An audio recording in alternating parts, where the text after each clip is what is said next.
His dad handed over the family business to his sister's boyfriend and even took his side. He didn't say a word, but he was quietly making a plan.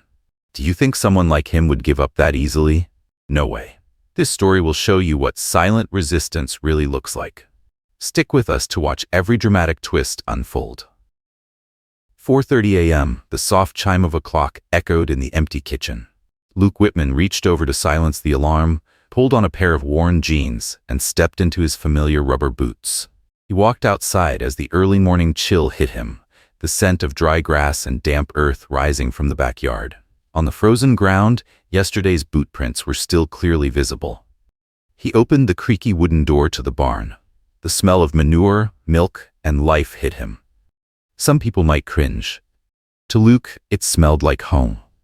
Wells Dairy Farm had been around since 1910, passed down through 3 generations of Whitmans. They weren't the biggest operation, but they were one of the last few still doing things the old-school way. Hand milking, churning cream in cold wooden barrels, delivering straight to the door. Folks in Plainfield, Wisconsin still called it the place where milk has a soul. Luke never thought about doing anything else. He learned to walk in the barn. At 7, he begged to set up a little tent in the corner stall so he could sleep next to a cow named Daisy. His dad, Howard, didn't scold him, just laughed. As long as you don't pee in the straw, you can stay there. This morning was like every other. Luke walked down the row of stalls, giving each cow a light pat on the back, his way of saying good morning. He remembered which ones were sick, which ones were close to calving. Daisy was gone now, but her bloodline still lived on in the herd. Howard, his dad, was already out in the yard. The 63-year-old man had never needed an alarm clock. Holding a cup of warm water, he leaned against the fence watching the cows eat. "Looks like a cold one," he said, eyes still fixed on the sun rising over the pine trees. "I'm good," Luke replied, rolling up his sleeves, revealing old worn calluses. The Whitmans didn't hug. Their bond was built through fixing busted pipes together, patching up the barn roof, holding down a mother cow in pain at midnight. In the Whitman house, love wasn't spoken, it was shown. Luke had once been accepted to the state university to study agricultural engineering, but when the first day of school came, he folded up the acceptance letter, returned the deposit, and came back home. "I'd just end up here anyway," he told his dad. Howard didn't say a word. But that night, he brought an extra wooden chair into the milking room. For Luke, his friends called it crazy. "You're going to be stuck in this town forever," one of them said at a high school reunion. But while they were grinding away in offices, Luke felt useful.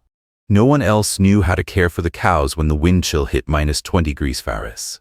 No one else could spot digestive issues just by the color of the manure. Milking was an art. Luke washed each udder with warm water, gently checking every teat.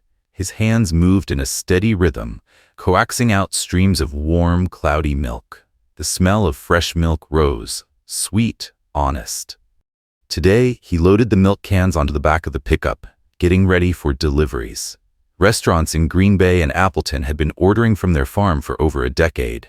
Chefs called him by name, asked about the new calf, told him about the custard they were making from that very batch. Ava Whitman, his older sister, was the complete opposite. She left the farm at 18 and bounced through majors, interior design, journalism, and eventually something called sustainable communications. She lived in Brooklyn and had nearly 200,000 Instagram followers. Her feed was full of salad bowls, sunlit windows, and captions like, "Nourishing the soul with plants." Luke never judged. Everyone picks their own path.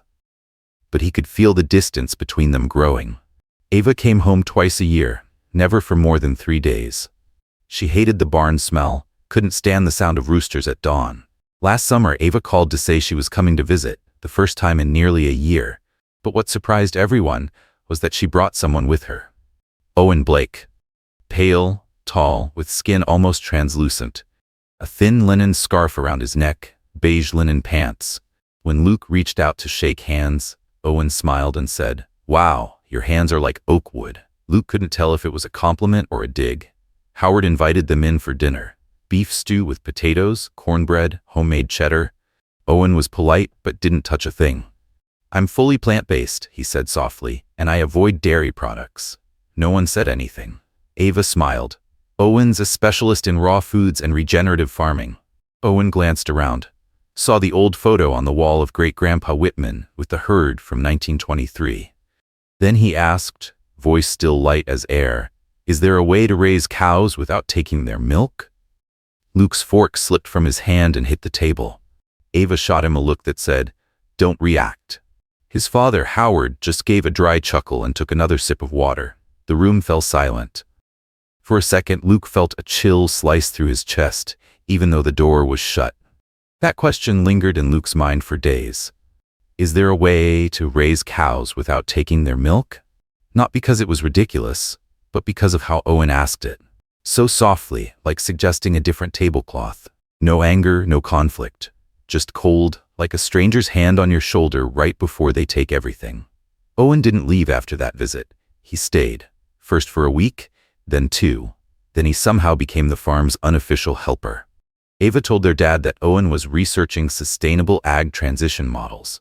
Their dad, already on blood pressure meds and lately getting dizzy more often, seemed relieved to have someone help out.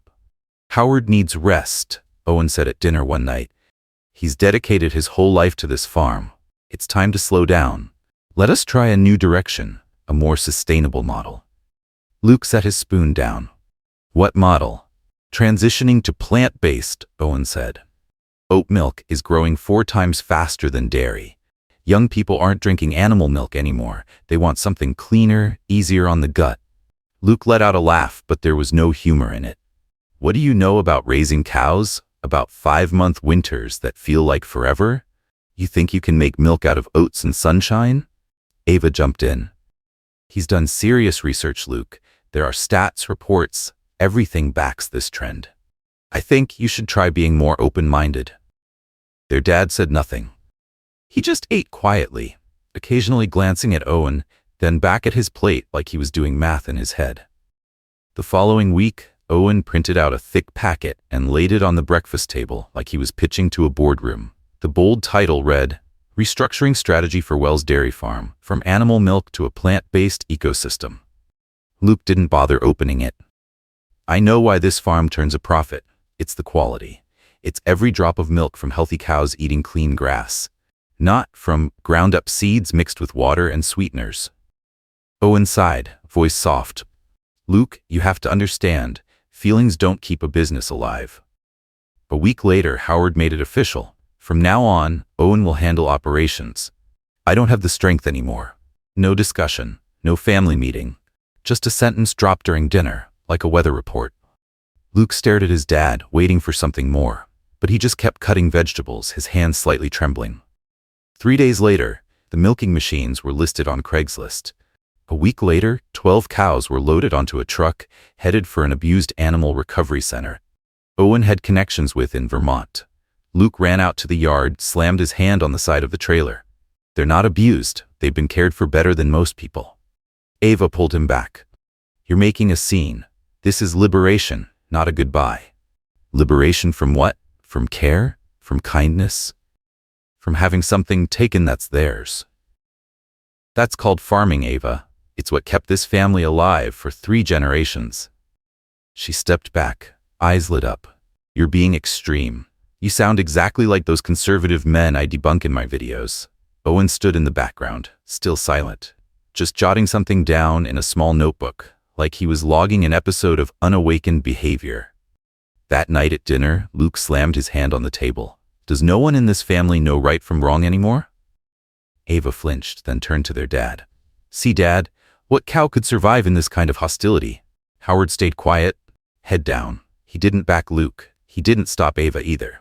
From that day on, the air around the farm felt heavy, like December skies pressing down.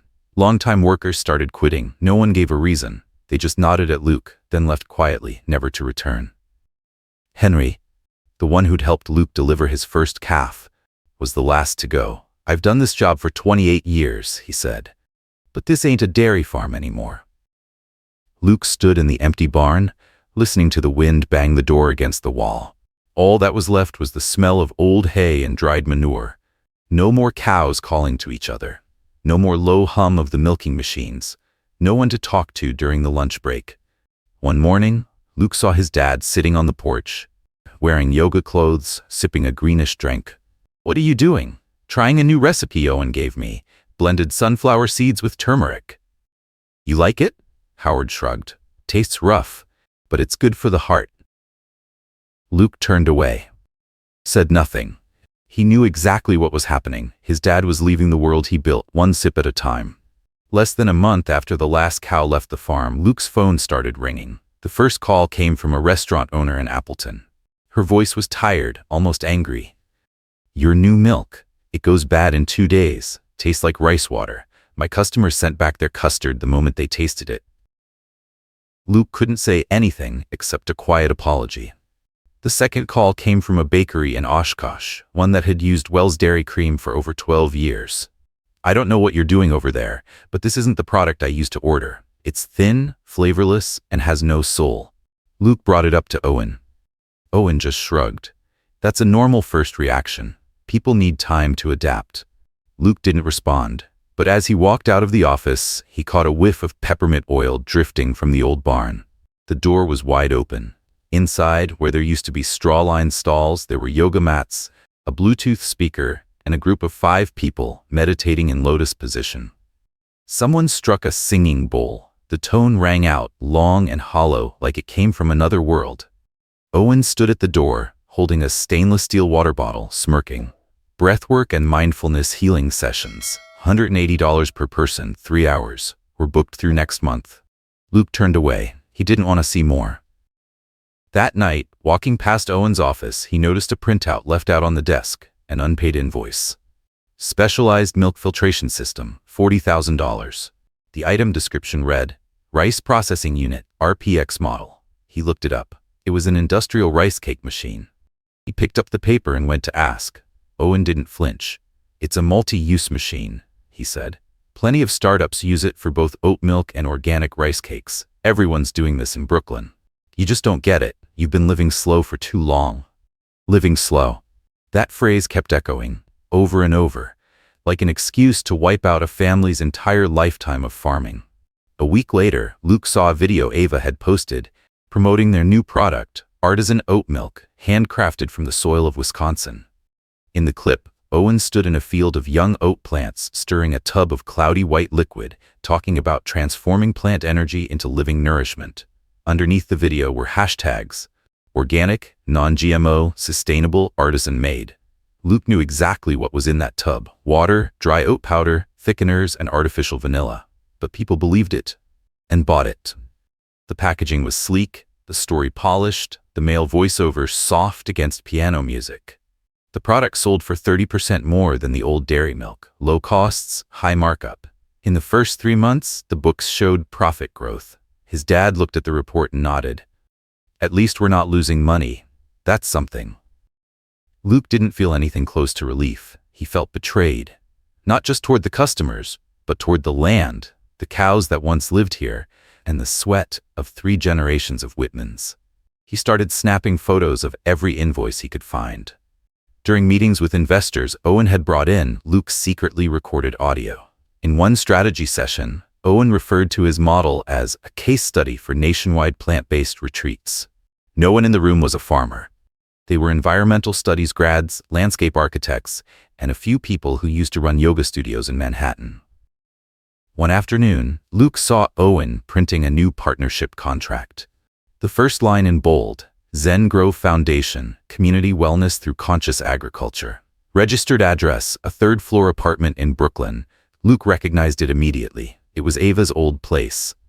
He took a copy home and tapped it gently on the dinner table. His dad was eating oat porridge. "I think you should look at this." Howard glanced at it, then folded it shut. "As long as they're not touching the deeded land, I don't care. But they're using the farm as bait for investors. They're promising expansion into Colorado, Oregon, New Mexico." His dad let out a slow breath. "As long as there's no losses. Besides, they're young, full of energy. Maybe they're seeing something our generation never could." Luke didn't argue anymore. He stood up and walked out into the yard. The cold wind cut across the grass, now yellow and brittle. He looked at the old barn, now with a new roof, soft yellow lights, and a sign that read, "A place to reconnect with your body." A piece of land that once echoed with the sound of cows calling to each other now only held the steady hum of guided meditation. That night, Luke couldn't sleep. He lay there staring at the ceiling. But it wasn't Owen's voice in his head, or profit charts. It was the memory of Daisy, the first cow he ever cared for on his own. He remembered how she licked his hand when she had a fever. He remembered the dry, raspy sound she made while struggling through labor, and how he sat by her all night. He remembered the day they led her away, her head low, legs trembling. She didn't cry out. She didn't cry. But he knew. She knew. And he never forgot. That morning, just after Luke dumped a load of compost onto the back garden rows, he heard the rumble of trucks rolling down the red dirt drive. 2 silver pickups, each with a Silver Pine Development logo on the doors, parked right along the southern fence, the old pasture where the cows used to graze in spring. 4 men in work gear stepped out, carrying survey stakes, a GPS unit, and large format printed maps. Luke wiped his hands on his shirt and walked over. "You guys looking for someone?" One of them, eyes still on the map, answered without looking up. "We're here for a site survey under the development contract. Construction scheduled for late summer." "What development?" Luke asked, his voice turning cold. "Meditation Resort, Zen Grove Retreat," the man replied. 12 wood cabins, meditation pavilions, a plant-based kitchen, and a breathwork garden. Luke stood silent for a few seconds, then turned and walked straight into the house, up to the 2nd floor, where Owen worked. He didn't knock, just pushed the door open. Owen sat in a swivel chair, legs crossed, laptop in front of him, like he was running a startup somewhere just outside New York. Around him were glass water bottles and a hand-drawn vision board pinned to the wall. "You sold the land?" Luke asked, gripping a copy of the site survey. Owen looked up, his calm expression untouched. "It's not a sale. It's a conditional equity transfer. The retreat will profit share with the farm." "You don't have the right." "I have power of attorney, signed by your father. That parcel isn't protected under the deed. And right now, it's sitting there doing nothing." Luke stepped forward and pulled a printed contract from the desk drawer. The signature on it was Owen's. There was no signature from his father. No seal. He wasn't a lawyer, but he knew a scam when he saw one. "Owen," he said, voice low and steady, "you're stealing from an entire bloodline." Owen stood up, still calm. "You don't get it. This farm is alive again because of me. You're just a shadow of nostalgia, the past. I'm the present." The door behind them burst open. Howard stood there, hands trembling, face pale. He looked at Owen, then at Luke, lips moving, but no words came out. "Dad?" Luke stepped forward, but Howard staggered, hand gripping the doorframe, and a second later collapsed to the floor. The local hospital diagnosed it as a minor stroke, no permanent damage but strict rest, zero stress. Luke stayed by his father's bedside for 2 days, holding his hand. His mind was locked on one thing: expose that man. Once Howard stabilized, Luke drove to the office of Daniel Reese, an old family friend and the lawyer who'd handled his grandfather's will. He laid a stack of documents, receipts, and a USB recording on the desk. Daniel read through everything, then took off his glasses. "You know what you're holding here, right?" Luke nodded. "Proof someone exploited a sick man to seize control." Daniel tapped the power of attorney form. No medical assessment attached, no third-party witness, and more importantly, that land? It falls under the 1989 will. It was never legally transferred to Howard's name. Luke frowned. "So that means?" "Legally," Daniel said, "you're the direct heir, and Owen has no authority over that land." The next day, the court issued a temporary injunction halting all development on the southern parcel. The construction trucks were forced to withdraw. A fence went up with a sign that read, "Construction suspended by court order." Owen lost it. He stormed into the yard, yelling at the workers, then pulled out his phone and went live. "I've been betrayed in the very place I helped revive," he shouted, eyes red, hands shaking. "I brought light to this land, and they're throwing me out like a thief." Ava ran after him, crying, "Don't do this, Owen. I'll talk to them. I'll explain." Luke stood a few yards away, silent. He didn't step in, but Ava saw him. She rushed over, tears streaming down her face. "Why are you making this a war? He only wanted to help everyone. You've always been jealous. You've always hated anything different." Luke didn't raise his voice. He just said one thing: doing good without permission is theft. not help. The court barred Owen from setting foot on the land. Ava moved back into the main house, but lived in silence. Luke started clearing out the north barn, the one Owen hadn't renovated. While cleaning the old storage room, he found a familiar wooden box. Inside was the original livestock ledger, in his grandfather's handwriting, then his father's, and now his. Tucked beside it was a crumpled slip of paper, a 1994 statement of transfer, 3 acres granted to Luke Whitman, grandson, direct heir per the verbal wish of William Whitman. He held the paper and let out a quiet laugh. Not because it saved him, but because his grandfather had seen this coming. And he'd chosen Luke a long time ago. That afternoon, their old neighbor, Mr. McBride, pulled up in a hay cart. 4 young heifers stood in the back. "Remember these?" he grinned. "Your dad asked me to board them when the switch started. I just kept them safe. Time to bring them home." Luke ran his hand along the first cow's back. Smooth coat, round black eyes. She looked at him like she'd never left. The farm was still breathing, and this time, it was real breath. The next morning, after Mr. McBride brought the 4 cows back, Luke was up earlier than usual. The sky was still thick with fog, but he was already standing in the northern lot, the old pasture his grandfather once called the heart of the farm. With a hammer in hand and wooden boards over his shoulder, he began rebuilding the pens, one frame at a time. Corrugated tin sheets, dented but still usable, were hauled out from storage. The old wooden posts were reshaped at the ends, set deep into the soil with fresh cement. The rusted water lines were replaced section by section, using coils of piping Howard had ordered last year but never got around to installing. No power tools, no crew, just Luke, and the steady rhythm of hammering, again and again and again, like the beat of a heart coming back to life. 3 days later, the pen was finished. New structure, but the smell of straw, wood, and soil was the same. The smell of home. On a wooden sign above the barn door, Luke hand-painted a new name, Heritage Creamery. A name that needed no explanation. Those who understood would understand. On the 4th day, Henry showed up, ball cap on his head, old tool bag in hand. "I smelled fresh paint," he said. "Couldn't stay away." Luke nodded. No words needed. That whole morning, they worked side by side, hauling out the old cooling chest from the basement. The one that once held the best mint ice cream in the county. Henry still remembered how to dial in the temperature by feel. Luke found the cracked pipe behind the compressor. They patched, tightened, and sealed it all back into place. No instructions needed. Beneath the tin roof, they rebuilt the old cream fermentation setup, the mixing vats, the packing barrels, the stainless steel tables with worn-down corners. Every piece bore the fingerprints of his grandfather, his father, and now Luke. 3 days later, Ava showed up. No call, no warning. She stepped out of the car, hair tied back, keys in hand as she opened the back hatch. "There's 5 tons of oats in cold storage," she said, meeting his eyes. "No one's buying. I brought them here, if you know what to do with it." Luke didn't say a word. He walked into the barn, opened a cabinet, and came back with a pair of old rubber boots, dirt yellow, the heels worn uneven. He set them down in front of her. Ava stared at the boots, pressed her lips together, then said nothing, just picked them up. That afternoon, the 2 of them raked straw into stalls, scrubbed down the cooling unit, reattached water lines. No one mentioned Owen. No one brought up the past.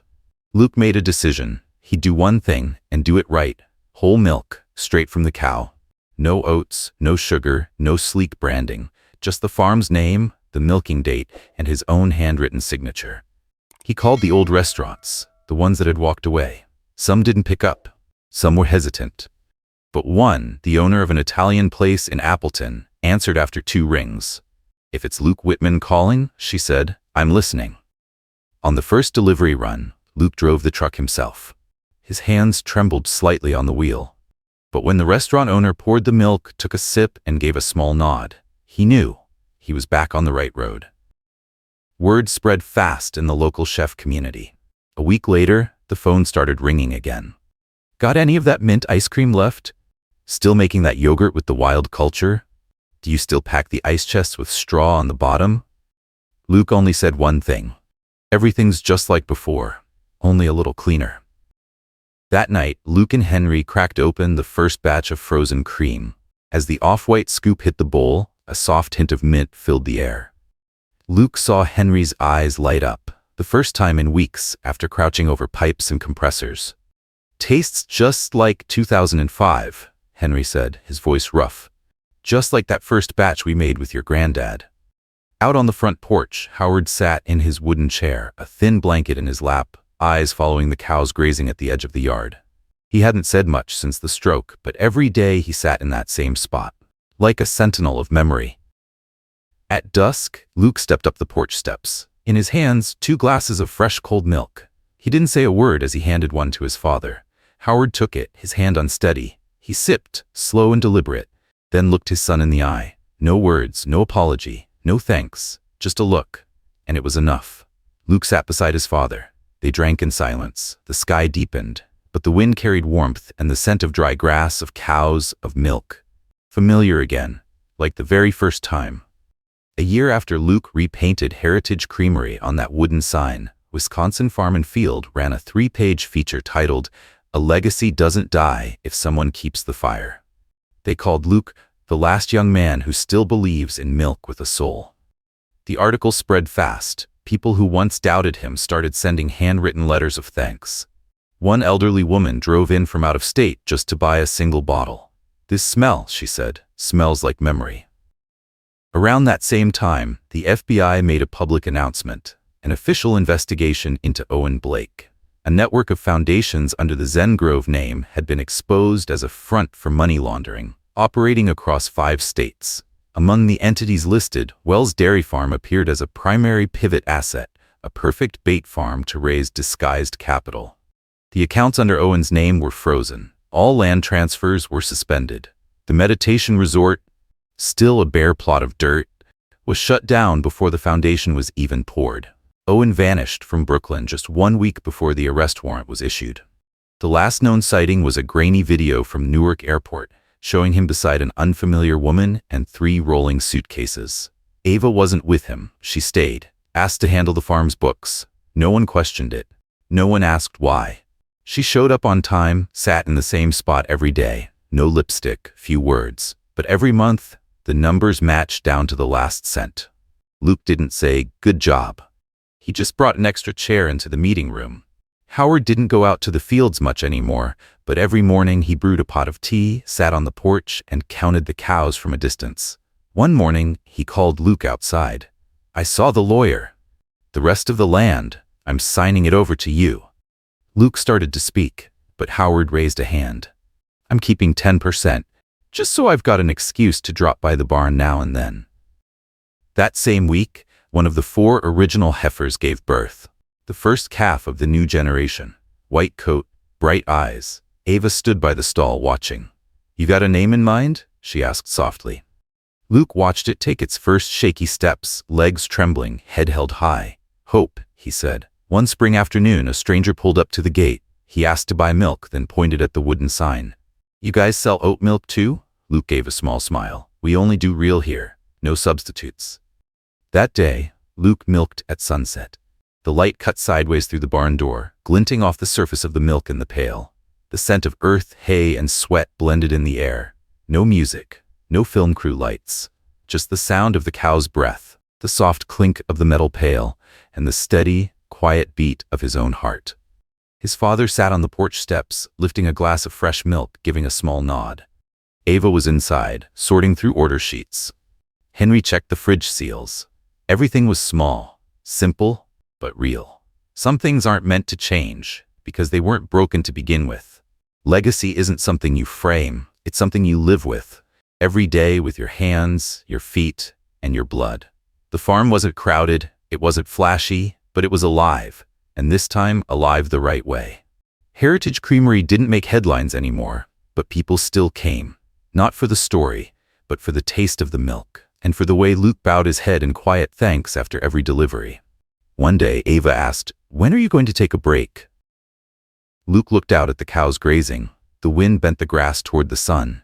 He didn't answer, because some questions can only be answered by showing up again. Tomorrow. Some things that seem old, outdated, replaced by louder, trendier versions. They're not gone.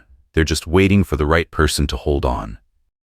Someone who doesn't chase trends, doesn't need to prove anything, just knows the worth of what's in their hands and has the patience to stand still while the world tries to change him. Luke didn't win with applause.